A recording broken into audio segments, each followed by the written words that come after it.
Good morning to all of you. आज गिलोय जन जागरूकता अभियान मनाया जा रहा है Mahamana seminar complex institute of science BHU में आयुर्वेद संकाय काशी हिंदू विश्वविद्यालय के संयुक्त तत्वावधान में, और साथ में नेशनल मेडिसिन प्लांट बोर्ड भी है और चांसलर सर का आगमन हो रहा है।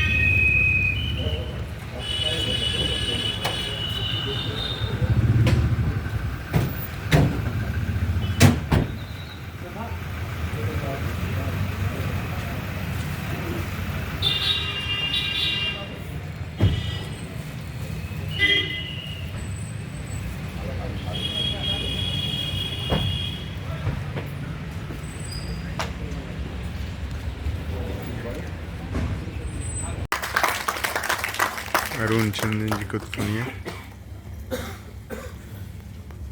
परम श्रद्धेय श्री दुर्गा शंकर मिश्र जी और इस यूनिवर्सिटी के वाइस चांसलर जैन साहब और सम्मानित मंच, किसान और स्टूडेंट्स और यहाँ के बुद्धिजीवी काशी हिंदू विश्वविद्यालय के इस सभागार में आज मुझे ये बताते हुए खुशी हो रही है कि आज से लगभग 3 वर्ष पूर्व KN उडुपा सभागार में एक मल्टी स्टेक होल्डर वर्कशॉप हुई थी, जिसमें हमने किसान, इंडस्ट्री और आज विश्व में विज्ञान व अत्याधुनिक तकनीक की नवीनतम अवस्था का भूतल, जिसमें जो सप्लाई चेन है मेडिसिनल प्लांट्स का, जिसकी शुरुआत आयुष मंत्रालय बनने के बाद 2014 के बाद हुई, क्योंकि पूरे देश में 9000 कारखाने हैं जिनके रॉ मटेरियल की चिंता को लेकर के, जो सुशील जी भी कह रहे थे, रॉ मटेरियल की क्वालिटी को लेकर के जो चिंताएं व्यक्त की जा रही थी, उसके लिए उत्तर प्रदेश में हमने मेरे रीजनल सेंटर ने जो नॉर्दर्न रीजन को देखता है, हमने, मुझे याद है, अगस्त 2019 में की थी। सभागार में करीब 500 किसान, उद्योग जगत के लोग आए थे और हमने उत्तर प्रदेश के लिए जो पहले से कुछ लोग किसान खेती कर रहे थे उनको ढूंढा, उनके अनुभवों को लिया, उनकी समस्याओं को लिया, BHU की स्ट्रेंथ को देखा, यहाँ से वैज्ञानिक सपोर्ट किस तरह का हो सकता है, उत्तर प्रदेश में क्या चीजें और हैं, कौन कौन से वैज्ञानिक संस्थान हैं, और शुरुआत की। सर, जनरली क्या होता है कि ऐसी कार्यशालाएं होती हैं, खत्म हो जाती हैं, उसके बाद कुछ होता नहीं है, पर मुझे ये प्रसन्नता है कि हमारी उस फॉलोअप हुआ वो सबसे पहले ग्लोई कैंपेन में हुआ, जिसमें प्रोफेसर यामिनी भूषण जी और वैद्य सुशील जी ने इंटरेस्ट लिया और ये कार्यक्रम आज इस मुकाम तक पहुंचा। मैं आपको बताना चाहूंगा कि आयुष मंत्रालय के नेशनल मेडिसिनल प्लांट्स बोर्ड ने पूरे देश में 140 पौधों की खेती के लिए सब्सिडी देने का कार्यक्रम वहां की एग्रो क्लाइमेटिक कंडीशंस के हिसाब से किया हुआ है, जो कि स्टेट के राज्य आयुष मिशन या दूसरी इंप्लीमेंटिंग एजेंसीज के माध्यम से किया जाता है। सर, इस बार आज के इस कार्यक्रम का फॉलोअप जो है वो मैं आपके सामने रखना चाहता हूं। कोविड एक हमारे लिए अपॉर्चुनिटी के तौर पे आया है और मैं आपको बताना चाहूंगा कि हमारा जो annual growth medicinal raw material का था देश के अंदर या एक्सपोर्ट का भी, वो हम देख रहे थे कि उसका ग्रोथ जो है वो एनुअल 7% की दर से हो रहा था और हम अपेक्षा कर रहे थे कि लगभग 2050 तक $5 ट्रिलियन की इंडस्ट्री बनेगी। लेकिन कोविड ने 1 साल के अंदर ही ये 50% से बढ़ा दिया और मुझे आपको बताते हुए ये हर्ष हो रहा है कि इस समय अमेरिका के अंदर अश्वगंधा नंबर 2 का न्यूट्रास्यूटिकल है। भारत सरकार ने 2017 में न्यूट्रास्यूटिकल और फूड एज मेडिसिन, जैसा डॉक्टर साहब ने कहा, वैद्य जी ने कहा, उसकी पॉलिसी को लेकर के है और लगभग 436 जड़ी बूटियों को फूड में शामिल किया गया। उसके बाद जितना रॉ मटेरियल ASU इंडस्ट्री के अंदर कंज्यूम होता था, लगभग 6 लाख मीट्रिक टन एक पौधे का, और टोटल हम लोग 2500 पौधे जो हैं आयुष सिस्टम्स के अंदर उपयोग करते हैं, उनकी डिमांड आप अंदाजा लगाइए, केवल मात्र फूड में ही 6 लाख मीट्रिक टन से चली गई, जो बहुत बड़ी डिमांड है। आज की डेट में आप उसको 50% से बढ़ा के देखिए तो एक बहुत बड़ी अपॉर्चुनिटी निकल के आती है। मुझे आपको यह बताना है कि अभी रिसेंटली 6 महीने पहले आयुष आहार के नाम से FSSAI ने एक नई कैटेगरी शामिल की है, जिसके अंतर्गत हमारे आयुर्वेद के 40 पुराने ग्रंथ जो हैं वो शामिल हुए, जिनकी फॉर्मुलेशंस को हम आहार के तौर पे पूरी दुनिया के सामने पेश कर सकते हैं, उसका वैज्ञानिक विश्लेषण करने के बाद और उसकी प्रोसेसिंग करने के बाद। अब ये सारी प्रक्रिया हमारे लिए, खास करके मैं उत्तर प्रदेश की बात करूंगा, एक बहुत बड़ी संभावना लेके आई। नेशनल मेडिसिनल प्लांट्स बोर्ड के पास कोविड के दौरान 71,780 मीट्रिक टन की डिमांड 16 बड़ी इंडस्ट्रीज ने रखी है, जो कि सीधे किसानों से खरीदना चाहते हैं। हमारे उत्तर प्रदेश में पूरे जिलों में लगभग मैं बोलूं इधर बुंदेलखंड से लेकर के अगर यहाँ के आसपास की भी बात करूं और खास करके इस गिलोय मिशन की के साथ जुड़े किसानों की भी बात करूं, मैं 5,000 से ज्यादा का बड़ा इन्होंने एक संगठन यहाँ तैयार किया है। हमारे पास इस समय में फार्मर प्रोड्यूसर कंपनीज का नेटवर्क है, गैर सरकारी संस्थाएं हैं, और हम उन कंपनियों को लेकर के अगले महीने मार्च की 22 तारीख 23 तारीख को यहाँ आ रहे हैं, फिर से किसानों को बुलाएंगे, उनके समझौते कराएंगे, और जितने तकनीकी संगठन है, चाहे वो सीमैप है, बीएचयू है, आपका आईआईटी है, आपका एमबीए वाला डिपार्टमेंट है, जिस तरह से भी हम प्रबंधन में सहायता कर सकते हैं किसानों की, हम उनका आपस में फैसिलिटेशन करके इस खेती के काम को एक नए रूप में उत्तर प्रदेश से शुरुआत करना चाहते हैं। आपका सर हमें इसके लिए सहयोग चाहिए। मैं कुछ बातें इसमें और कहना चाहूंगा, हालांकि इस मंच पे आपके समक्ष बोलना ये सूर्य को दिया दिखाने लायक है, पर फिर भी मैं ये कहना चाहूंगा कि हमारे उत्तर प्रदेश की परिस्थितियों में मैं देखता हूं कि यहाँ लगभग 2,500 के करीब हमारे डिस्पेंसरीज हैं, और मुझे बताया गया, मैंने देखा कि डिस्पेंसरीज में एक फंड हुआ करता था रॉ मटेरियल खरीदने के लिए। कहा यह जाता था कि हमारे जो चिकित्सक हैं, वैद्य लोग हैं, वो स्थानीय स्तर पे औषधियों का निर्माण करेंगे, जिससे कि कीमत कम होएगी, हमारा स्वास्थ्य का खर्चा कम हो जाएगा। अगर आज की परिस्थिति में देखें, उत्तर प्रदेश के गांव-गांव में जाके भी देख लीजिए, मैं पहाड़ों में रहता हूं, हिमालय में रहता हूं, वहां की तुलना में अगर मैं गाजीपुर के किसी गांव में जाता हूं तो मुझे आयुर्वेद बहुत इनग्रेन्ड नजर आता है समाज के अंदर, संस्कृति के अंदर। उसे रिवाइव करने के लिए ये एक बहुत अच्छा मौका है कि हम जो स्थानीय स्तर पे चीजें जो किसान खेती कर रहे हैं या कर सकते हैं, हम उसका आपस में सम्मिश्रण करें और ऐसा मॉडल हम प्रस्तुत करें। हमारे यहाँ लगभग 100 प्राइवेट कॉलेजेस हैं उत्तर प्रदेश में, सरकारी सेक्टर में 9 है। आज हम मेडिकल टूरिज्म की बात कर रहे हैं सर, हमारे सांस्कृतिक शहर हैं, मथुरा वृंदावन से लेकर के काशी से लेकर लखनऊ, कितने सारे शहर हैं। हमारे पास अगर आयुर्वेद की दृष्टि से अगर ग्लोबली हम देखते हैं, किसी विदेशी को ला करके हमने यहाँ उसका स्वास्थ्य लाभ करवाना है, उसको हमने मुझे याद है इस विश्वविद्यालय का बहुत बड़ा रोल है क्षार सूत्र विधि में, या हम आयुर्वेद की जितनी भी विधियां जो इस्टेब्लिश्ड है, जो आज मॉडर्न में भी प्रैक्टिस हो रही है, पीजीआईज में भी हो रही हैं, वो उत्तर प्रदेश में हमें इन बड़े शहरों में हमारे सेंटर्स ऑफ एक्सीलेंस हमें एस्टैब्लिश करने पड़ेंगे, और उसके लिए हमें शायद ये जो हमारा किसान से उगाई हुई औषधि है, जिसके लिए मैं आपको बता रहा था कि अमेरिका से 10 बड़े घराने हैं इस समय इंडस्ट्रीज के, जो सीधे हमारे से जड़ी बूटी खरीदना चाहते हैं।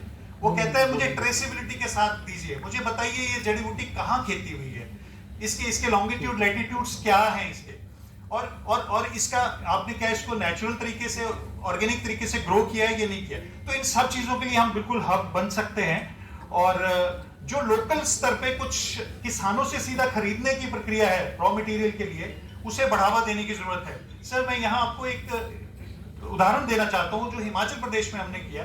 हमने इसको मनरेगा के साथ कन्वर्ज किया। मनरेगा समग्र के अंतर्गत किसानों को सहायता दी गई, उन्होंने जड़ी बूटियों की खेती शुरू की।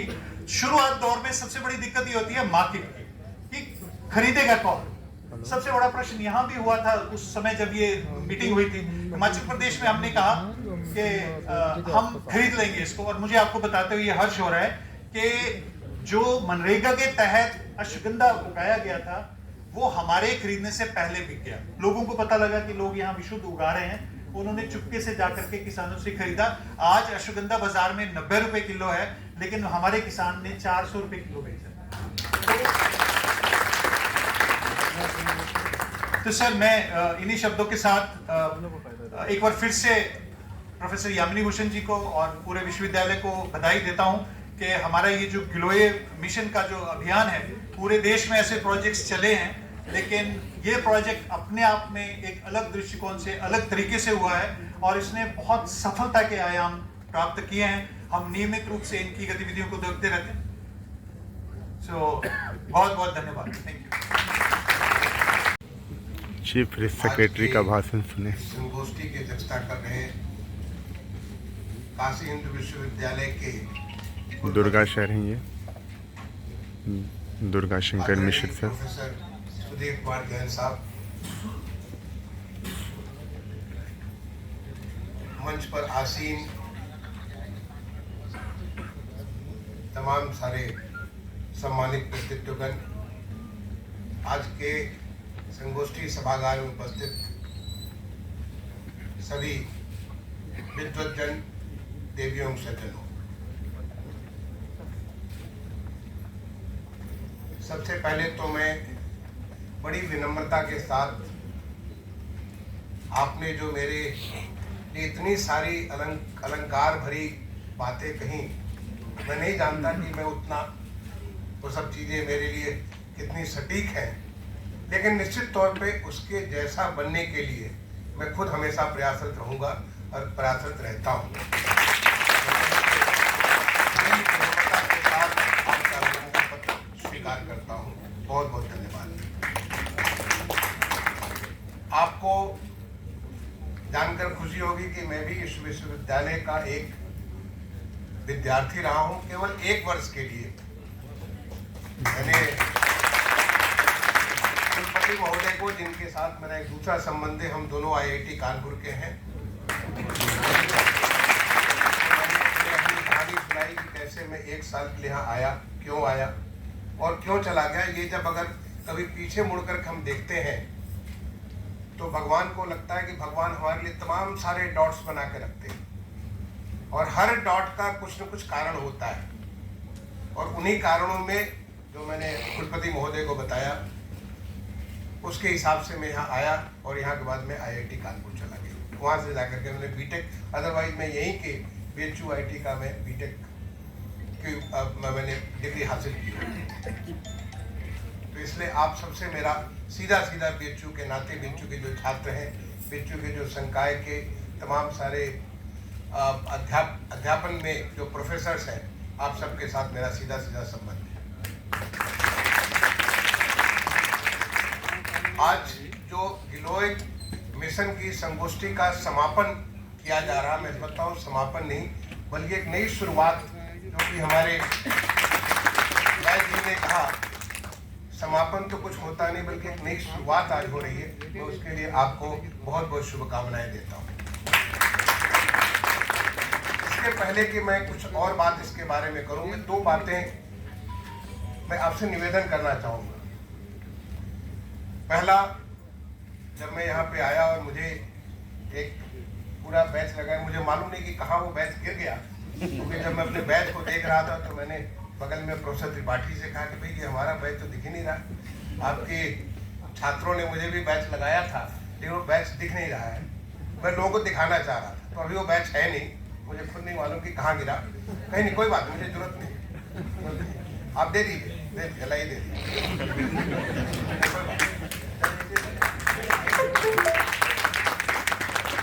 मैं आज से 10-1 साल पहले जब मुझे लोग बैच लगाते थे तो मुझे बहुत अच्छा लगता था। लेट मी टेल यू, बहुत मुझे अच्छी फीलिंग होती थी कि मैं दूसरों से अलग हो गया, क्योंकि सबके पास बैच नहीं है और मेरे पास अपना एक बैच लगा हुआ है। लेकिन मैं बताऊं कि अब मुझे ये फीलिंग नहीं होती है। मुझे जब बैच लगता है मुझे बहुत बुरा फील होता है। क्यों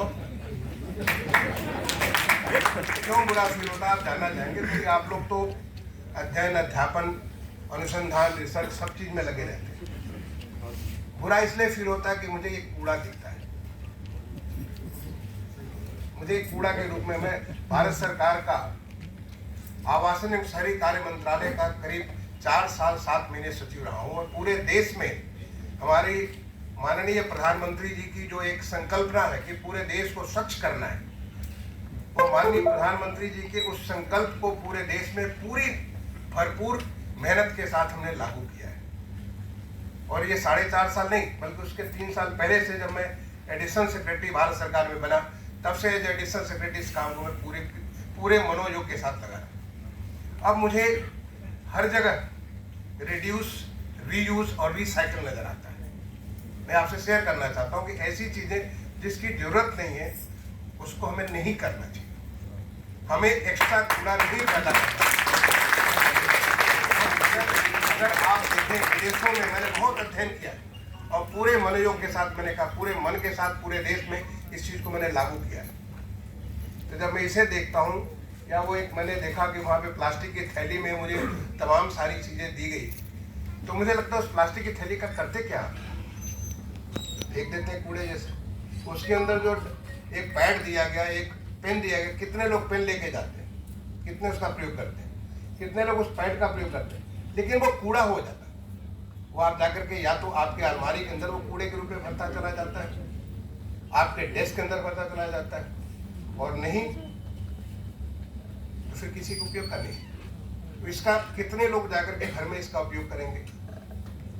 अधिक से अधिक आपको थोड़े दिन तक जब तक चमक रहेगी आप इधर उधर रख देंगे तो वो एक एक्स्ट्रा कूड़ा होगा। तो मैं आपसे निवेदन करना चाहता हूँ, क्योंकि इसके ऊपर ये फ्री में नहीं है, एक एक बनाने में 50-100 रुपये लगे होंगे। तो आप सोचिए कि जो विश्वविद्यालय में इतने सारे कार्यक्रम होते हैं, हर कार्यक्रम में इतने सारे आप बांटते हैं, कितने लाख रुपए जितना का जो हमारा गिलोय कार्यक्रम, उतना कार्यक्रम तो आप केवल इसी में लगा देते हैं। अगर इसको बंद कर दे तो कितने गिलोय कार्यक्रम आप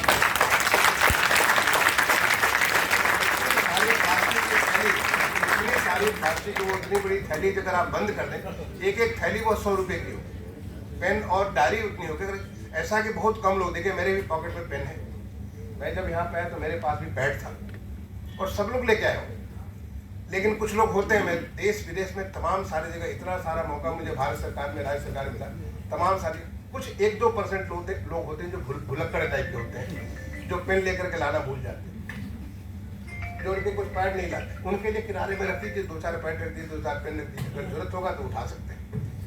पैड और पेन देने की कोई जरूरत नहीं, ऐसे जो उसको देने की कोई जरूरत नहीं, क्योंकि वो मात्र हम एक कूड़ा क्रिएट कर रहे हैं। तो मेरा आपसे करबद्ध निवेदन है कि अपने कार्यक्रमों में अगर आप बंद करेंगे तो बहुत सारे गिलोय मशीन अपने ही खर्च से चला सकते हैं। दूसरा, मैं एक और निवेदन आपसे करना चाहता हूँ, क्योंकि मैं बोला कि जब आपके गिलोय के बारे में मैं बाद में बात करूंगा, पहले चीजें जो कि मुझे थोड़े, मैंने बताया कि मैं भारत सरकार का सचिव रहा और पूरे मन के साथ काम करता सचिव के रूप में। जिस तरह से मैं, चाहे वो हिंदुस्तान के कोने कोने में जाके मैंने जितने सारे आपने जो कार्यक्रम बताए वो तो बहुत थोड़े बताए, मैं उससे कहीं ज़्यादा पूरे देश में मैंने पूरे एक अभियान के तौर पे इस काम को किया, इसलिए मैं हर चीज़ से दिल से जुड़ गया।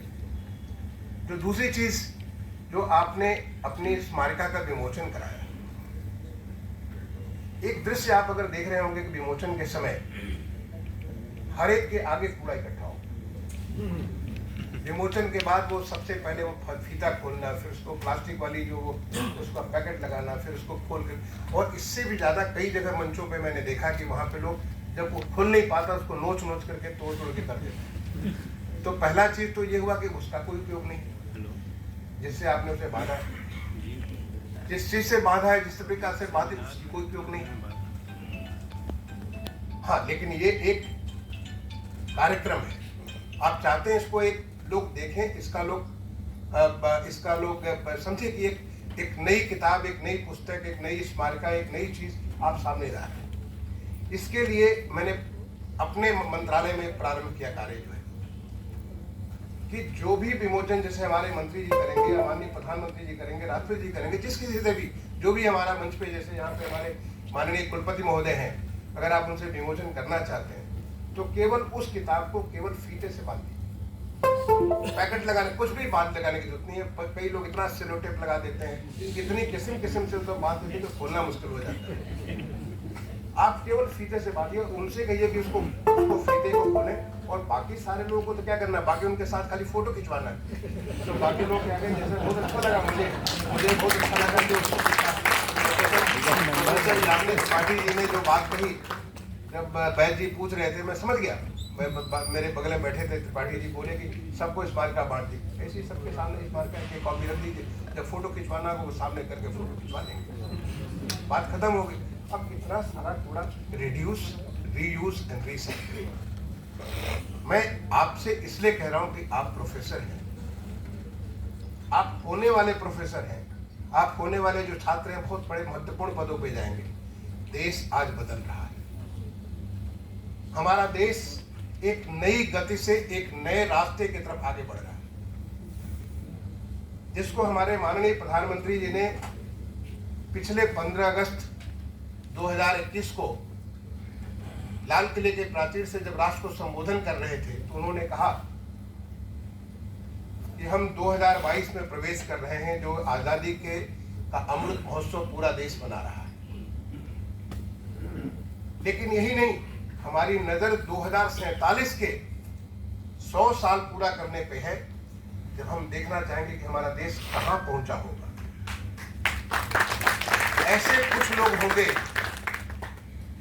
जो उसको देख पाएंगे, क्योंकि हमें मालूम नहीं कि हमारा जीवन लीला कितने साल की है, लेकिन आज अपने स्मृति में, आप अपने ध्यान में उस देश को देख सकते हैं कि हमारा देश, क्योंकि हम आप आगे जाते रहेंगे, लेकिन देश तो अस्थायी है, निरंतर है, देश तो चलता रहेगा। वो देश हमारा 2047 में कैसा होगा, आप जरा उसको सोचिए, और सोच के वहां पहुंचने के लिए आज से प्रयास चालू कर दीजिए। आज से प्रयास की आपका काशी हिंदू विश्वविद्यालय 2047 में जब हमारा देश आजादी का 100वां साल मना रहा होगा, तो काशी हिंदू विश्वविद्यालय किस गौरवशाली स्थान पे पैदा पड़ा होगा। हो सकता आप रहे न रहे कोई फर्क नहीं पड़ता है, लेकिन आज आप सोच सकते हैं और उस रास्ते को बना सकते हैं कि काशी हिंदू विश्वविद्यालय कहाँ पहुंचेगा। आयुर्वेद की जो विधा है, जो हमारे देश की, ये हमारे देश की संस्कृति की, हमारे देश के संस्कार की, हमारे देश की जो आत्मा की, हमारा जो संस्कृत वांग्मय हो, आयुर्वेद हो, योग हो, ये तो हम हैं, क्योंकि इसको ऐसे नहीं पैदा किया हमारे प्रोफेसर वैद्य जी ने या ऐसे प्रोफेसर त्रिपाठी ने। ये हजारों साल के हमारे तपस्वियों की, मुनियों की, उनकी तपस्या है, जिससे उन्होंने बड़े नजदीक से देखा। जो हम लोग एक ऐसा काल आया, एक ऐसी अवधि आई जिसको हम अंधी अवधि कहते हैं, जिसे हम अंधकार का वक्त काल कहते हैं। बहुत उस अंधकार के, ऐसा नहीं कि गिलोय पहले बार हो रही है, गिलोय मिशन हुआ पहले बार। गिलोय पहले बार लोगों ने महसूस किया कि गिलोय की ताकत क्या है। जो आयुष मंत्रालय पहले से था, आप में से किसी ने बताया कि आयुष मंत्रालय 2014 नहीं, बहुत पहले से बना हुआ है, लेकिन बना हुआ के किनारे बैठा हुआ कोई बच्चा है, कोने में बैठा हुआ है, कितनी उसमें विद्युता है, कितना उसमें ताकत है, किसको पता भी नहीं, तो कहीं किनारे बैठा हुआ अपना काम कर रहा है। पहले बार आयुष मंत्रालय सामने खुलकर आया 2014 के बाद। पहले बार आयुष मंत्रालय, मैं आपको बताना चाहता हूं कि हमारे अभी इसमें उत्तर प्रदेश में चुनाव हो रहा है। इस चुनाव में करीब 11 लाख से ज्यादा हमारे पोलकर्मी, पुलिस के, सिविल के, तमाम सारे लोग लगे हुए। पीछे जब यहाँ पे पंचायत के चुनाव हुए थे, बहुत सारे लोगों को कोविड हो गया। मैंने निवेदन किया आयुष मंत्रालय से कि हम इसको चाहते हैं कि हमारे हर पोलकर्मी को हम एक ऐसा किट दें जिससे वो पूरी तरीके से उसकी इम्यूनिटी बहुत हाई लेवल की हो जाए। जब वो जाए इलेक्शन कराने के लिए, चाहे पुलिस के रूप में, ड्यूटी के रूप में जाए, चाहे वो सिविलियन ड्यूटी के रूप में जाए, उसको अपने आप इतनी ताकत लगे, डरने की कोई बात न हो। अब तो ऐसे हमारे यहाँ काफी अच्छा इतना नियंत्रण हो गया पूरे कोविड का, लेकिन ये बात 1 महीने पहले नहीं थी। उन्होंने आयुष मंत्रालय ने हमारी मदद की। आज हम सारे के सारे पोलकर्मी को, हर एक को च्यवनप्राश, जो कि आपको गुणदायक है, हर एक को अड़ुते जो कि नाक में डालिए, तो उसके बाद न केवल कोविड के बल्कि किसी प्रकार के कीटाणु से आपकी बचत होती है। हर एक को संस्मनी बटी, और कुछ नहीं है, वो गिलोय है, जो कि गिलोय जिसे आप अमृता कहते हैं, अमृत का रूप, जो अमृता जो धरती के ऊपर अमृत का रूप लेकर के अमृता होती है, और वो जहां भी रहती है उसका रूप ले लेती है। उसके अंदर गिलोय है का, जो उसको संस्मनी बटी है, और उसके अंदर एक और आयुष काढ़ा, जिसमें तमाम सारे आयुर्वेदिक औषधियों को मिलाकर के काढ़ा बना हुआ है। अगर कोई लेगा तो उसको किसी प्रकार की बीमारी हो ही नहीं सकती। इन्होंने जब वैद्य जी मेरे घर पे आए, दिल्ली में आए थे, इन्होंने कहा साहब आपके तो बड़ा लेमन ग्रास लगा हुआ है। हमने कहा लगा हुआ है। पूछे कि भाई आपको मालूम है ये ज्वरांकुश है? हमने कहा ये तो मुझे किसी ने बताया नहीं। देखिए ये होता अंधकार। मेरे घर में इतना ज्वरांकुश लगा हुआ, लेकिन मुझे मालूम नहीं कि ज्वरांकुश है, ज्वर के ऊपर अंकुश लगाने वाला है। बोले कि अगर आप इसका एक पत्ती रोज चाय में डाल करके ले लिया करिए, आपको कभी ज्वर होगा ही नहीं। हमने कहा ऐसे ही मैं योगा प्राणायाम करता हूँ, मुझे तो ज्वर होता कम ही है, नहीं होता। लेकिन आपने कहा, और उसके बाद मैंने चाय पीना चालू। अब सोचिए कि ये जो है ज्वरांकुश अगर सब जगह कर दिया जाए तो कितने लोगों का अस्पताल जाना बंद हो जाएगा। जो आपने बात की, शंखपुष्पी की बात की, शंखपुष्पी अगर वो हो जाए, लोगों का बहुत सारे लोगों को तमाम सारे एज के साथ मस्तिष्क की बहुत सारी बीमारियां होती, कमजोरियां होती, और छोटे बच्चे के लिए मस्तिष्क का उपयोग तो बहुत आवश्यक होता है, उसके लिए शंखपुष्पी बहुत महत्वपूर्ण है। अश्वगंधा हर एक एज पे आपकी ताकत की हर जगह जरूरत है। तो जो आपने यहाँ पे जो 5 औषधि का शुरुआत की, इसलिए मैंने कहा गिलोय अमृता का मिशन हो सकता है कि आज समाप्त कर रहे हो, बट उससे एक नए मिशन का आप शुरुआत कर रहे हैं। और उसके लिए ज्यादा कुछ नहीं, बस एक बार लग जाइए, आपको दूसरे का उदाहरण नहीं चाहिए। आपको कौन उदाहरण दे सकता है? ये विश्वविद्यालय शुरुआत हुआ था पंडित मदन मोहन मालवीय के पास, एक नया पैसा नहीं, कुछ भी नहीं, और इतना बड़ा विश्वविद्यालय, दुनिया का एक इतना बड़ा उदाहरण उन्होंने खड़ा किया बगैर किसी चीज के। आप शुरुआत तो करिए, देखिए कि इसको कितना सारा, और इसके साथ ये कई सारी चीजों का मेल हो जाता है। इसके साथ आप किसानों को, हमारे डॉक्टर अरुण जी बोल रहे थे, मैं अरुण जी के साथ अलग से बैठ कर तो समझने की कोशिश करूंगा हमारे किसानों को कितनी आय बढ़ सकती है। हमारे देश में किसानों की आय को दूनी करने के लिए तमाम सारे उपाय हो रहे हैं, उसमें से ये भी एक उपाय हो सकती है। अगर इतना बड़ा बिजनेस उनको मिल सकता है, और इसको हम जो हमारे जो FPO है, FPO के फार्मर्स प्रोड्यूसर्स ऑर्गेनाइजेशन जो हमारे हैं, FPO के माध्यम से हम पूरा का पूरा इस चीज को कर सकते हैं। मैं अपने कृषि विभाग के अभी हमारे लोगों को मैं भेजूंगा डॉक्टर अरुण साहब के साथ, जाकर के समझिए और कैसे हम FPO इसके ऊपर बना सकते हैं। एक थोक में हम थोड़े थोड़े शंखपुष्पी या थोड़ा सा सुगंधा के नहीं, बल्कि थोक में हम इसकी अगर खेती करेंगे, टनों में हम इसकी खेती करेंगे, उसका हमारा बिजनेस मॉडल अपने आप हो सकता है। केवल हमें एक नई सोच, इसको सोचने के तरीके की बात होती। आपने बताया, अभी मुझे वैद्य जी बता रहे थे खाने के बारे में, पहले ये खाओ तो फिर ये खाओ तो फिर ये खाओ, और हमने ये सारी आप सब उसका उन्होंने आज यहाँ नुमाइश भी कर रखा, उसका उन्होंने एक मतलब मिसाल भी पेश कर रखी, आप सब सारे खाएंगे।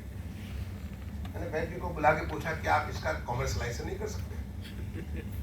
कोई साउथ इंडियन फूड बेचता है, कोई चाइनीज फूड बेचता है, कोई ये अलग किस्म की बेचता है, हम आयुर्वेदिक फूड नहीं कर सकते? मैं इन बच्चों से जो यहाँ पे तमाम सारे बच्चे आयुर्वेदिक, इनसे मैं निवेदन करना चाहूंगा, देखिए ये एक नई संभावना, नई चीज से नई संभावनाएं पैदा हो सकती हैं,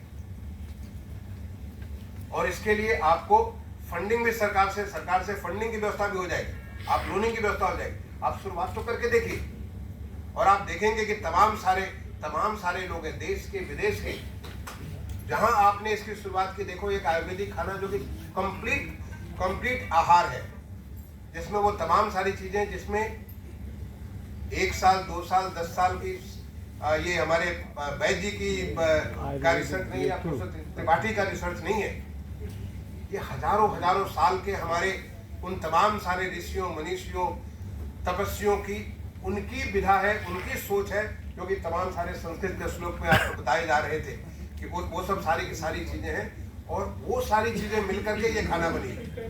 ये अपने आप में फुल आहार। आपको केवल इस तरह से मार्केटिंग स्ट्रेटजी, आप कैसे मार्केट करेंगे, आप देखेंगे कि यहाँ का तमाम सारे फूड जो ज्वाइंट्स हैं, आप उनको बहुत जल्दी उनसे आगे बढ़ जाएंगे।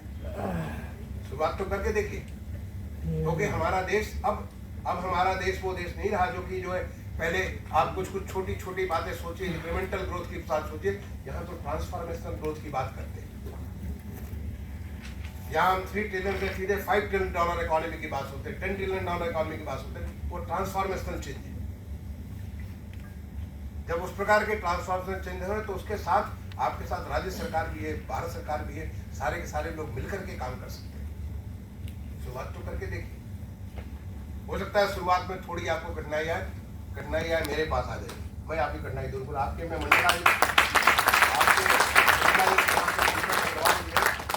फैंटास्टिक ऑफिसर, मैं इनकी हमेशा तारीफ करता हूँ। सच ए पॉजिटिव, आज जो यहाँ पे बनारस में जो काम देख रहे हो, काशी विश्वनाथ धाम, आपने कुछ लोगों ने जरूर देखा होगा, मैं कहूँगा जाके देखा ही। क्या परिवर्तन है, जो कि सोचे कि लगता था काशी विश्वनाथ भगवान एक कैद थे, एक छोटे से उसमें कैद थे, आज वो खुल करके देखिए कि कितना एक विराट स्वरूप में, जो कि काशी विश्वनाथ, विश्व का जो नाथ हो, वो छोटे जगह में कैद था, वो किस प्रकार से कैद है।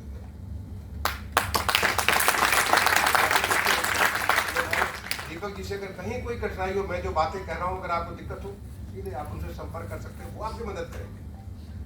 हमारे जिलाधिकारी कौशल राज शर्मा यहाँ पे नहीं आए, क्योंकि इसमें इलेक्शन की स्क्रूटनी चल रही है, कोई पॉजिटिव ऑफिसर आपकी मदद करने के लिए हम सब तैयार हैं, लेकिन आप कोशिश तो करिए, अपनी चीज के ऊपर गर्व करिए। सबसे पहला चीज है कि आप विश्वास करिए कि आप जो करने जा रहे हैं वो बहुत बड़ी चीज करने जा रहे हैं, और वो छोटी मोटी चीज नहीं कि वो जो पता चला एक लेबोरेटरी में आपने दूसरा रिसर्च किया, रिसर्च करके ये लेबोरेटरी जो है ये मानव प्रयोगशाला थी, जो तमाम सारे उन तपस्वियों ने बैठ करके रिसर्च कर करके जिस तरह से उन्होंने किया और उसको उन्होंने पंक्तिबद्ध किया, उसको उन्होंने लिखा, वो तमाम सारे हमारे शास्त्र ज्ञान का भरपूर भंडार है। जब मेरी त्रिपाठी साहब से और आपसे मुलाकात हुई थी, वैद्य जी से मुलाकात हुई थी पिछले बार आने पे, जब इसके बारे में चर्चा की ऐसा कुछ हम कॉन्फ्रेंस कर सकते हैं, मैंने आप लोग से एक ही चीज का निवेदन किया, आप लोग ज्ञान बहुत है, जानकारी बहुत है, लेकिन जानकारी प्रस्तुत करने का तरीका थोड़ा कमजोर है। अगर आप ये सोचते हैं कि सब कोई वैद्य बन जाए तो वैद्य नहीं बन सकते, आपको समय के साथ चीजों को चलना पड़ेगा, और आज का समय है ईज ऑफ डूइंग बिजनेस, आज का समय है ईज ऑफ लिविंग, कैसे जिंदगी आसान हो सकती है, कैसे काम करने का तरीका आसान हो सकता है, आज का समय वो है। तो अपनी चीजों को अगर आप बताएंगे कि सवेरे ऐसा करिए, दोपहर में ऐसा करिए, रात में ऐसा करिए, इसके बाद वो करिए, उसके बाद ये करिए, इतना सारा कॉम्प्लिकेट कर देंगे तो बड़ा मुश्किल होगा। लोग नहीं, क्योंकि जिंदगी बड़ी तेजी से भाग रही है। अब वक्त नहीं है कि आपका सूर्योदय से लेकर सूर्यास्त तक जो है आप आराम से धीरे धीरे सब कुछ चलते रहे। इनफैक्ट बनारस शहर में यहाँ पे पोस्टेड रहा, मैंने बताया जो चुटिया का, मैं यहाँ था 1985-86 में ट्रेनिंग कर रहा था। तब के बनारस और अब के बनारस में कोई तुलना ही नहीं। तब का बनारस बड़े आराम से हौले हौले सब कुछ सारे के सारे काम होता था, लोग अपना आराम से घर से निकलते थे पान खाने के लिए, घंटों चक टहलते हुए पान खाते हुए, फिर लौट के पता चला 4 घंटे पान खाने में लग गए। तब का बनारस और अब के बनारस में बहुत फर्क है। अब का बनारस आप देखिए कैसे किस तरह से खिल गया, किसे एक लाइफ, एक नया बनारस हो गया। उस बनारस के मुताबिक तो रहिए आप सोचेंगे कि अभी भी हम सन 85 में काम करेंगे तो नहीं काम कर सकते। इसलिए चीजों को आसान बनाइए, व्यवहारिक बनाइए, लोगों को समझने लायक बनाइए, ताकि किसी कंसल्टेंट की जरूरत न पड़े कि आपकी बात कहें और आपके पीछे फिर एक नया कंसल्टेंट लगाया जाए कि वो इंटरप्रेट करेगा कि कैसे, जो हम लोग का होता है। सरकारी लोग बड़े ऐसे तमाम सारी चीज बना देते हैं कि पीछे कंसल्टेंट चाहिए जो उसको इंटरप्रेट करके उसको काम को करेगा। नहीं, अब सरकारी लोगों के लिए भी हमारा जो माननीय प्रधानमंत्री जी का आदेश है, चीजों को इतना सिंपल बनाइए कि हर कोई समझ सके, हर कोई इसका पार्ट हो सके, और वो हो सकता है और हो रहा है। इसलिए अगर आपको आज आयुष मंत्रालय को जितना ज्यादा, जो पूरे कोविड-19 के दौरान इतना सारा आपका इतना विकास हुआ है, आयुष के बारे में आज हमारे उत्तर प्रदेश में भी एक विश्वविद्यालय बन रहा है।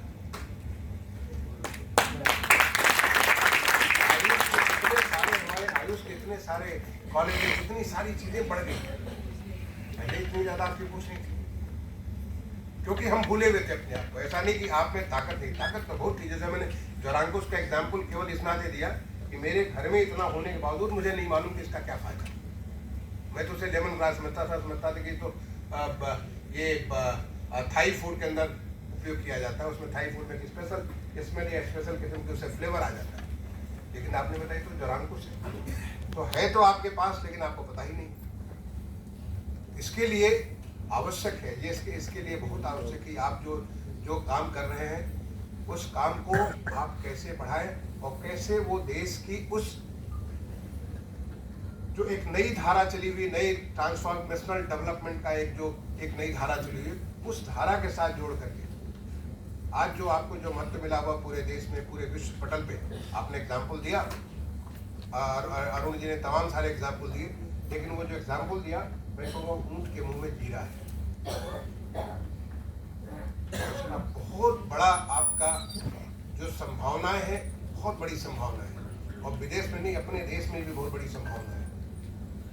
हमारे देश में जो आपने कहा कि वेलनेस सेंटर बनाने की, वो वेलनेस के बाद फिर बीमारी तो बाद में, बीमारी तो होती है सब एक साथ कुछ होगी, लेकिन आप जब वेल रहेंगे तो बीमारी जो ऐसी सामान्य बीमारी है उससे बहुत निजात मिल जाएगी। तो इस काम के करने के लिए मैं समझता हूँ कि आपको मैं प्रणाम करना चाहूँगा इस विश्वविद्यालय के संस्थापक, भारत रत्न पंडित मदन मोहन मालवीय जी को, जिनको महामना के नाम से सब कुछ जानता है, प्रणाम करना चाहूँगा कि वो कितने ज़्यादा समय से कितने आगे थे। वो समय से कितने आगे थे। उस समय की सोच उन्होंने इस विज्ञान को कहा, पहले ये विज्ञान, उसके बाद दूसरा विज्ञान। आप उस विज्ञान के साथ दूसरे विज्ञान को जोड़ करके उससे कैसे कैसे लोगों को उसमें वैज्ञानिक पद्धति से माध्यम से स्टैंडर्डाइज करके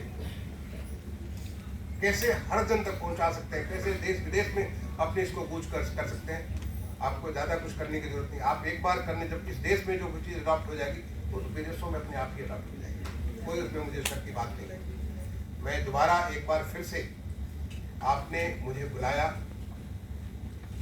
मैं नहीं जानता था, आपने मेरा अभिनंदन भी किया और वो बहुत सारी बड़ी बड़ी बातें करके मुझे और एक बोझ से ले दिया, लेकिन मैं पूरी विनम्रता के साथ उसे स्वीकार करते हुए, इस चुनौतियों को लेते हुए मैं आपके साथ हूँ। जो हमें डॉक्टर अरुण जी, डॉक्टर यामिनी त्रिपाठी जी ने कहा कि वो एक लेबोरेटरी की बात उन्होंने की, क्या कहते हैं, वर्चुअल लेबोरेटरी की बात की। आप मुझे कॉन्सेप्ट नोट भेजिए। देश हित में, हमारे प्रदेश के हित में, जिससे हमारे प्रदेश का आर्थिक विकास होगा। आज मुझे जिम्मेदारी, प्रदेश की एक जिम्मेदारी मिली हुई है, देश की भी जिम्मेदारी के तौर पे बहुत कुछ मैंने लंबे अरसे तक काम किया हुआ है। अगर जरूरत होगी तो वहाँ भी पहुँच करके वहाँ लोगों से अपनी तरफ से सिफारिश करेंगे। ऐसी चीज़ें जो कि हमारे प्रदेश के हित में है, जो हमारे देश के हित में, जो जन जन के हित में है। क्योंकि हमारा काम as a public servant, as a civil servant, मेरा जो काम है वो सिविल, मैंने पब्लिक के साथ जुड़ करके पब्लिक को लाभ देने के लिए मैं पूरी तरह से आपके साथ हूँ।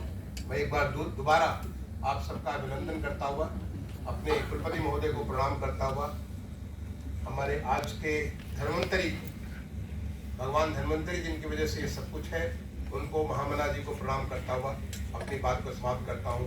धन्यवाद। जय हिंद। हमारे वाइस चांसलर का संबोधन सुने। मित्र और महिलाओं और पुरुषों, आज के इस प्रोग्राम के बारे में काफ़ी वार्ताएं हुई, काफ़ी ज्ञान भी मिला और काफ़ी एक्सपर्ट्स यहाँ पर रहे, तो इसलिए गिलोय के बारे में बात नहीं कहूँगा। मेरा ख्याल है कि आज जो मैंने एक चीज़ देखी उसके बारे में बात करूँगा। मैं, आप जैसे जानते हैं कि मैं 25 साल IIT कानपुर में पढ़ाया और 12 साल मैंने IIT गांधीनगर में निदेशक के पद पर काम किया। और मैं कहा करता था, और जो मैं आज कहूँगा, कि as a university, as a college, हमारे दो पर्पस हैं, टीचिंग और रिसर्च। और टीचिंग में हमारा उद्देश्य फिजिक्स पढ़ाने का नहीं है, आयुर्वेद पढ़ाने का नहीं है, वो एक सेकेंडरी पर्पस है। मेन पर्पस है कि हम यंग मैन या यंग वुमेन को लाइफ के लिए तैयार करें। और उस लाइफ को तैयार करने के मुझको 3 चीज़ें दिखाई देती हैं। पहली चीज़ दिखाई देती है कि हम उनके अंदर एक एस्पिरेशन पैदा करें, एक उसमें इच्छा जागृत करें, एक अच्छा काम करने के लिए, कुछ समाज के लिए, कुछ अपने देश के लिए, अपने प्रदेश के लिए, अपने माहौल के लिए। लेकिन इस तरह की इच्छा प्रकट करने से काफ़ी नहीं होगा। उसके लिए सेकंड चीज़ है, उसके अंदर मोटिवेशन पैदा करें। मैं चाहता हूँ कि ये सब हो, लेकिन मेरे अंदर मोटिवेशन नहीं है, काम नहीं करूँगा, है ना। साहब ने कहा कि भाई साफ रखो देश को। हाँ जी, साफ रखेंगे, लेकिन कूड़ा फिर वहीं पर फेंकेंगे, है, मोटिवेशन नहीं है। लेकिन तीसरी चीज़ जो उससे भी अगला स्टेप है, वो ये है कि क्या हम कैपेबिलिटी दे सकते हैं उनको, उन एस्पिरेशंस को मुकाम तक पहुंचाने की। वहां पर एजुकेशन आती है। तो अगर आपका एस्पिरेशन है कि हम आयुर्वेदा पढ़ रहे हैं, हमको लोगों को अच्छा स्वास्थ्य देना, मोटिवेशन है कि हम इसके लिए काम करेंगे, लेकिन उसके बाद फिर आपको नाड़ी देखनी भी आनी चाहिए, आपको दवाई भी मालूम होनी चाहिए, है ना। वो कैपेबिलिटी आती है, वो थर्ड स्टेप है, वो पहला स्टेप नहीं है। कई बार हमारे यूनिवर्सिटीज में पहले 2 स्टेप्स को भूल जाते हैं और हम सिर्फ कहते हैं भाई आपको फिजिक्स पढ़ लो, नौकरी लगानी है ना। तो मुझे लगता है वो फर्क है। दूसरी चीज आती है रिसर्च। रिसर्च में हमारे